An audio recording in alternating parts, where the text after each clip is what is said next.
বাংলাদেশে আর কোনোদিনই যেন আওয়ামী স্বৈরাচার ও তাদের সাঙ্গপাঙ্গরা ফিরতে না পারে সে ব্যবস্থা নেওয়ার হুঁশিয়ারি দিয়েছেন প্রধান উপদেষ্টার প্রেস সচিব শফিকুল আলম। সকালে জাতীয় প্রেস ক্লাবে এক অনুষ্ঠানে এই হুঁশিয়ারি দিয়ে আইন নিজের হাতে না তোলার আহ্বানও জানান তিনি। আর বিএনপির যুগ্ম মহাসচিব রুহুল কবির রিজভী বলেন, অন্তর্বর্তী সরকারের সমালোচনা হবে, তবে ব্যর্থ হতে দেওয়া যাবে না। বিস্তারিত বিল্লাল হোসেনের রিপোর্টে। জাতীয় প্রেস ক্লাবে ২৪-এর গণ অভ্যুত্থান নিয়ে দ্রোহের গ্রাফিতির প্রকাশনা উৎসব। এতে যোগ দিয়ে প্রধান উপদেষ্টার প্রেস সচিব শফিকুল আলম অভিযোগ করেন, ইউনূস সরকারের বিরুদ্ধে অপপ্রচার চালাচ্ছে স্বৈরাচার আওয়ামী লীগ, আর মিলিয়ন ডলার খরচ করছে ভারতীয় মিডিয়ায়। ইউনূসকে ঘিরে আছে কারা? জঙ্গি লিডার।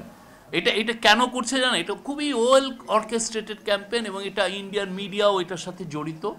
তারা মিলিয়নস অফ ডলার খরচ করছে এই হাসিনার অলিগার্কগুলো। স্বৈরাচার শেখ হাসিনাকে গুমের জননী দাবি করে শফিকুল আলম বলেন, পতিত স্বৈরাচারের দোসররা ফিরে আসতে না পারে সে ব্যবস্থা করতে হবে।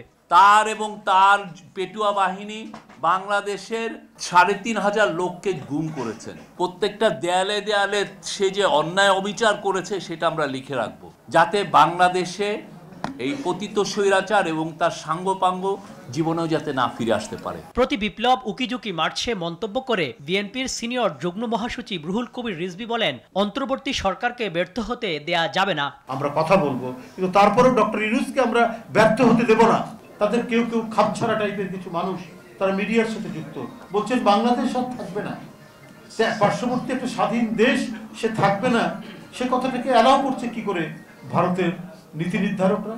অনুষ্ঠান শেষে সরকারের ৬ মাসের সাফল্য ব্যর্থতা নিয়ে সাংবাদিকদের প্রশ্নের জবাবে প্রেস সচিব বলেন, ভঙ্গুর অর্থনীতিকে সুসংহত করতে নানা পদক্ষেপ গ্রহণ করেছে সরকার। কোনো আমানতকারী একটা টাকা বলতে পারবে না যে সে টাকা পাচ্ছেন না, তার প্রত্যেকটা টাকা তারা ফেরত পাবেন। আমরা কোনো ব্যাংকে অবসায়ন করিনি, কোনো ব্যাংকে বন্ধ হতে দেইনি।